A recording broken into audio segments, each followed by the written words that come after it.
Buen día.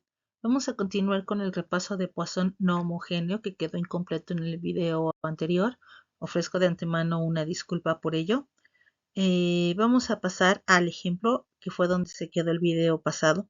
Nosotros estábamos revisando un ejemplo que consideraba la llegada de clientes a un centro de servicio en un día hábil con un horario de atención de entre las 9 y las 17 horas, es decir, un intervalo de 9 horas completas.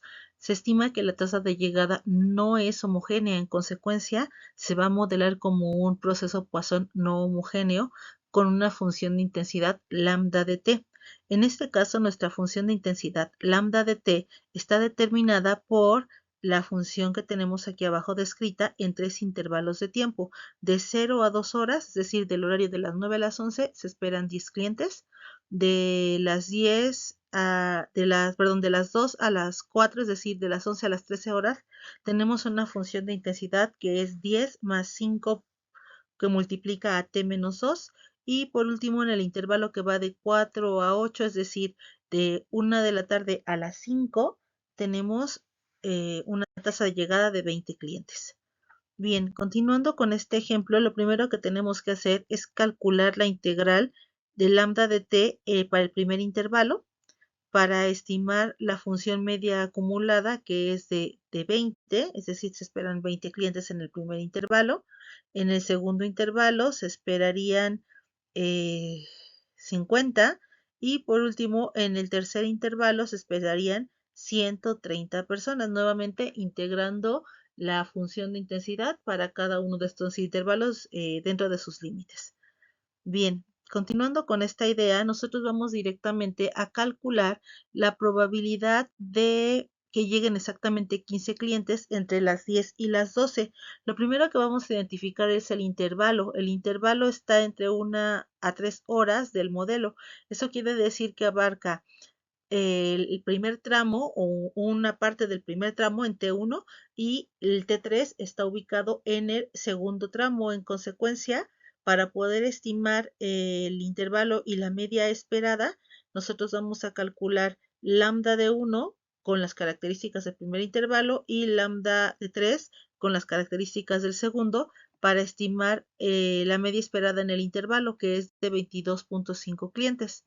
Bien, ahora aplicando la fórmula, la de Poisson, la exponencial, nosotros tenemos entonces que la probabilidad de que lleguen eh, 15 clientes entre la 1 y las 3 horas, nosotros vamos a tener entonces el resultado de la media elevado a la 15 por e a la menos 22.5 entre 15 factorial.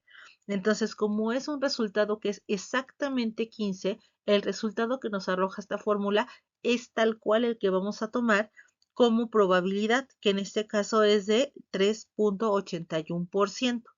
Ahora vámonos al siguiente ejemplo, al siguiente inciso, dice lo siguiente: dado que se sabe que llegan 40 clientes en el pico del mediodía, es decir, entre las 11 y la 1, ¿cuál es la probabilidad de que exactamente 10 de ellos hayan llegado entre las 12:30 y la 1? En este orden de ideas, lo que nosotros podemos observar es que tenemos un subintervalo dentro del intervalo original, es decir, del intervalo de las 11 a la 1 de la tarde.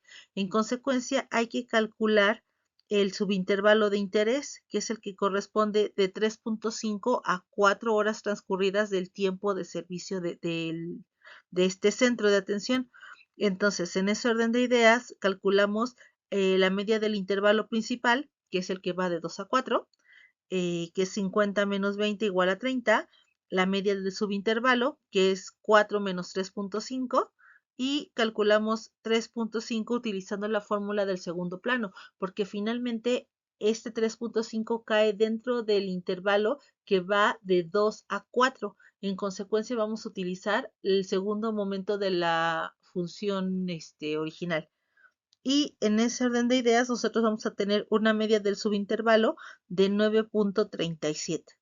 Entonces, ahora sí, para calcular la probabilidad, nosotros vamos a tener las diferencias y vamos a tener un 31.25. Ojo, este 31.25 corresponde a la probabilidad de que un evento cualquiera en el intervalo de 2 a 4 caiga en el subintervalo de 3.5 a 4. Y lo que nosotros queremos obtener aquí es la probabilidad de que de los clientes que se esperaban en el intervalo de las 11 a la 1, 10 hubieran llegado justo en ese subintervalo. Entonces, si ustedes analizan con un poco de detenimiento el problema, se van a dar cuenta que este se ajusta exactamente a un caso de una distribución binomial, es decir, donde estamos buscando la probabilidad de éxito. ¿Cuál va a ser nuestra probabilidad o nuestro evento de éxito? Que cierta cantidad de clientes lleguen en el subintervalo de las 12:30 a la 1 de la tarde. Entonces, en ese orden de ideas, nosotros vamos a modelar a partir de esta probabilidad obtenida con la diferencia de los lambdas, eh, la probabilidad de que lleguen exactamente 10 dentro del intervalo de las 12:30 a la 1 de la tarde. Entonces, aplicando distribución binomial, vamos a tener k igual a 10. Tendríamos las combinaciones de 40 en 10 por punto 31 a la 10 por 1 menos 0.31 a la 40 menos 10. Es decir, el cálculo de una distribución binomial sin ningún problema. Entonces, en ese orden de ideas, una vez que se resuelve el problema binomial, nosotros obtenemos que la probabilidad de que 10 de los 40 clientes esperados dentro del intervalo de las 11 a la 1 hayan llegado en los últimos 30 minutos es del 8.81%. Bien, observen esta parte es súper importante. ¿Por qué? Porque dependiendo de las características de nuestro problema, tendremos que reajustar la distribución de probabilidad original por una distribución que modele de mejor manera los datos. Entonces, nos podemos dar cuenta que cuando tenemos procesos Poisson no homogéneos, eventualmente no solo vamos a trabajar con distribución exponencial y con la condición de no homogeneidad dentro de los intervalos, sino que además vamos a tener que utilizar eventualmente otras distribuciones de probabilidad que me permitan acercarme al valor que me están pidiendo, pero hay que ser cuidadosos en la forma en que se modela dicho problema. Hay que ordenar correctamente la secuencia de peticiones de nuestro caso particular para identificar a qué tipo de distribución podría corresponder o si por el contrario vamos a seguir trabajando con distribución exponencial de manera directa, ¿de acuerdo? Bien, vamos a ver otro segundo ejemplo donde vamos a notar que tenemos una distribución de probabilidad distinta.